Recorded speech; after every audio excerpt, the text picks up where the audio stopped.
트렌드를 좀 많이 알고 잘 알았을 때의 좋은 점이 또 있었는데,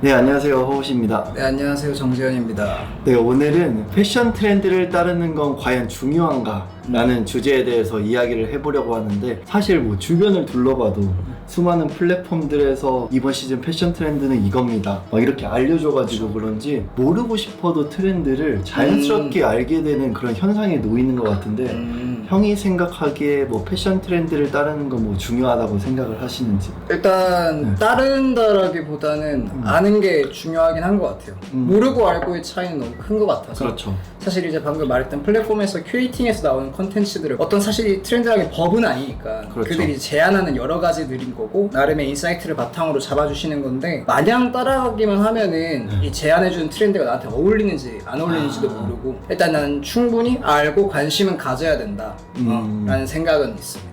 따른다라는 표현보단 확실히 귀를 많이 열어놓고 눈을 많이 열어놔야 되지 않나 라는 생각은 있습니다. 패션 트렌드라는 건 사실 하우스 브랜드들에서 뭐 어떤 디자인, 어떤 컬러, 실루엣 등을 보여주느냐에 따라서 좀 좌지우지 된다고 생각을 하고요. 동전에도 양면이 있듯이 사실 트렌드를 따르는 게 좋다 나쁘다 이렇게 단정 짓기에는 좀 힘들다고 생각을 해요. 패션 트렌드라는 게 굉장히 또 빠르고 지속 불가능한 사이클이기 때문에 짧은 사이클에서 수많은 제품들을 좀 생성을 하기 때문에 그런 환경적인 이슈들과 엄청 빠른 패션 트렌드는 제가 알아보기로는 슬로우웨이 컬처라고 그렇게 말을 하기도 하더라고요. 이 패션 트렌드를 맹목적으로 조금 쫓다 보면은 본인이 진정으로 하고자 하는 방향성에 대한 그런 거를 잃을 수도 있고, 결과적으로 본인의 브랜드 아이덴티티도 잃을 수도 있다고 생각을 하는데, 이런 패션 트렌드를 뭐 스타일링적인 관점에서 풀어보자면은 본인이 추구하는 그런 아이덴티티는 유지를 하되 트렌드를 살짝 첨가하는 식으로 입는 게 좋지 않나 싶어요. 소위 말해서 요즘 스타일로 잘 입는다? 이 말에 부합하는 그런 말인 것 같고, 예를 들자면은 클래식 복시게트를 깨기 싫어하는 포멀한 수트를 입었을 때는 옥스포드 구두를 신어야 되고, 이러시는 분들도 로퍼를 신거나 아니면 캐주얼한 셋업에 볼캡에 뉴발란스를 매치하거나 이런 현상들을 보면은 그런 분들도 어느 정도 트렌드는 수용하고 있지 않나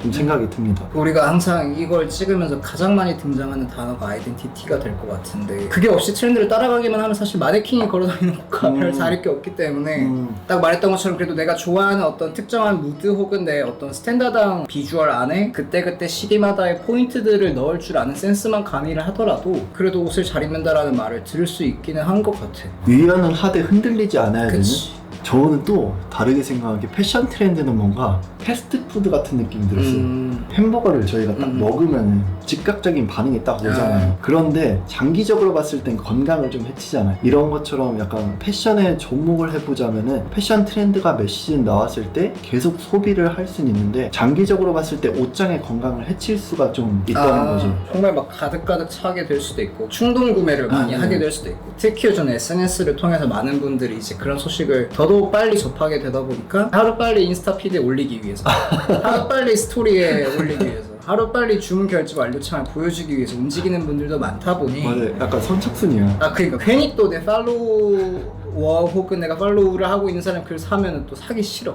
인간이란 게. 그런 근데 막 이제 그런 것들도 있는 것처럼 참 그렇게 소비가 되기 너무 빠른 좀 문화라고 생각을 하는데, 그렇기 때문에 뭐 그게 맹목적으로 트렌드를 따라갈 때 그런 현상들이 더 많이 발생할 수 있다라고 생각을 하거든. 조금 더 뭐 고민을 해보는 시간이 필요할 수도 있고, 아까 말했듯이 단순히 정말 이 시즌 때만 입지 않기 위해서 이 아이템에 대한 활용도나 가치를 얼만큼 넓게 생각할 것인가에 대한 것도 필요하지 않을까라는 생각.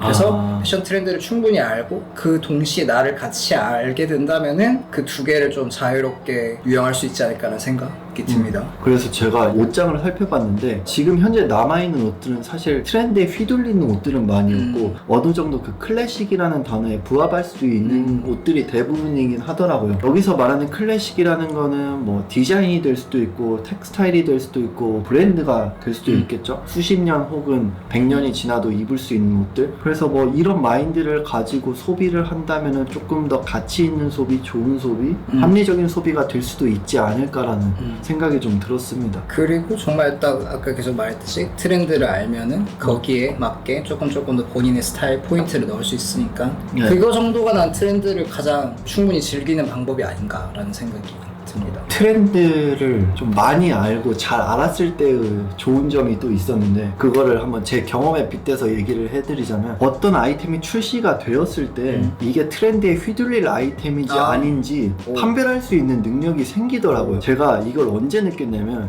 예전에 뭐 형이랑 같이 블로그도 했었고 패션 에디터도 했던 그런 시절을 제가 생각해 봤을 때, 매일 아침에 일어나자마자 하는 행동이 저는 하이피스트, 하이스노바이어티, 아이즈 매거진 이런 매거진들에서 어떤 기사를 릴리즈를 했는지 이런 것들을 보는 게 그냥 너무 당연한 거였거든요. 그런데 형도 아시다시피 그런 매거진들을 보면 하루에도 뭐 수십 개, 수백 개의 콜라보와 어떤 브랜드에서 어떤 아이템이 나왔던 릴리즈 소식들이 너무 쏟아져 나오기 때문에 이거를 따라가기는 솔직히 너무 벅찼어요. 이거를 몇 년 동안 하다 보니까 좀 깨달았던 거는, 이제 어떤 아이템이 나왔을 때 이건 트렌드에 휘둘리겠다, 아니겠다, 이런 능력이 어느 정도 좀 생기더라고요. 한 예시를 들어보자면, 발렌시아가 트리플 S가 처음 나왔을 때, 그때가 한 2017년인가? 17, 18년 것 같아. 그 정도 때였는데, 그때 형도 알다시피 막 청키 슈즈, 싹 트레이너, 싹러너 슈즈들, 이때 엄청 붐이 일어났을 때 처음 나왔을 때 느꼈던 거는, 트렌드하다, 그런데 클래식하진 않을 것 같다, 뭔가 또 다른 새로운 제품이 나올 것 같고 아더 컬러들이 쏟아져 나올 것 같다, 이런 마인드를 갖고 있었는데, 이제 제 주변에서 이거 너무 이쁘지 않냐, 살려고 한다. 사는 거는 자유인데 내가 느끼기에는 금방 또 다른 제품이 나오고 금방 질 것 같은 개인적인 느낌이 든다. 이게 결과적으로는 바로 다음에 발렌시아가 트랙이 나오고 여러 가지 제품들이 쏟아져 나왔죠. 패션 트렌드를 좀 많이 알고 보다 보니까 어느 정도 이런 판별하는 능력이 생겼다. 굉장히 중요한 이야기였던 것 같아요. 그거를 좀 모르면은 댓글에 선동되듯이 이거 따라갔다가 저거 따라갔다가 매체에서 그냥 밀어주는 것들을 사게 되고, 사실 그러면 이렇게 SNS나 이렇게 우리가 다른 정보들을 접하기 쉬운 세상에 사는 의미가 조금 덜하니까, 그래서 이제 충분히 그거는 맞는 이야기라고 공감을 합니다. 그리고 그 나 같은 경우에는 꼭 이제 그 패션을 하는 거에 있어서 쇼핑만 이제 이 개념이 들어가는 게 아니고, 컨텐츠 제작, 비주얼 제작 같은 것들이라든지 어떤 브랜드와의 협업을 이끌어 나가는 것들이라든지 뭐 오프라인 프로젝트, 온라인 프로젝트들을 하면서 조금 약간 패션 산업적인 부분들도 많이 접하게 되고, 거기에 대한 트렌드도 나는 정말 많이 보는 편이고. 그렇죠, 그렇죠. 특히 뭐 예를 들어 내가 갑자기 릴스 챌린지를 할 수는 없지만, 네네. 릴스를 누가 잘하는지, 어떤 사람들이 요즘 핫한지 이는 항상 꿰고 있어야 되고, 예를 들어 여성 브랜드를 입지 않지만 이 여성 브랜드가 이 여성 그런 패션 씬에서 얼마나 자리를 잘 잡고 있는지, 그래야 내가 이제 클라이언트의 컨텐츠 제작 니즈에 있어서 그걸 이해하는 속도도 굉장히 빠르고, 예를 들어 뭐 스포티 앤 리치처럼 찍어주세요 했는데 스포티 앤 리치가 뭔지 몰라서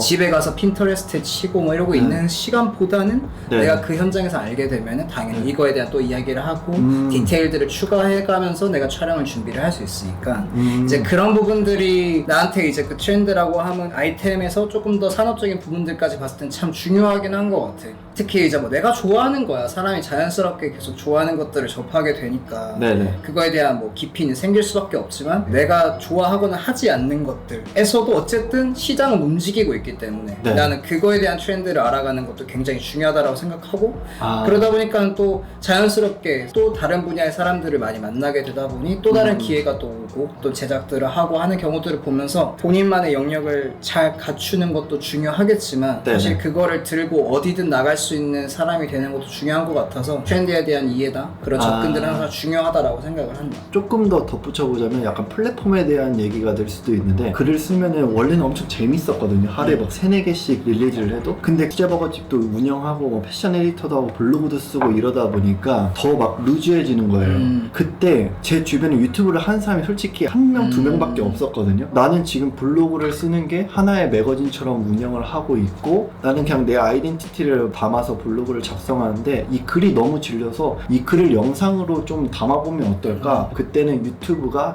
약간 흐름을 타기 막차였을 수도 있는데, 그때 좀 잘 타서 블로그를 쓰던 그런 아이덴티티이고 좀 정보성 있는 이런 기사들을 영상으로 이렇게 가져온 이런 것도 어느 정도 트렌드를 캐치해서 지금까지 이거를 하고 있지 않았나 좀 그런 생각도 좀 들었습니다. 그때가 유튜브 막참 저희 썸룸은 지금 어떤 차를 탄 걸까요? 그건 지금 설국열차 꼬리칸이죠. 네, 그거는 약간 막차를 좀 놓친 느낌이라서 아니 뭐 제가 지금 차를 다시 만들고 있어서 제가 막칸이 되면 되니까 괜찮습니다. 결합을 할 수는 있으니까.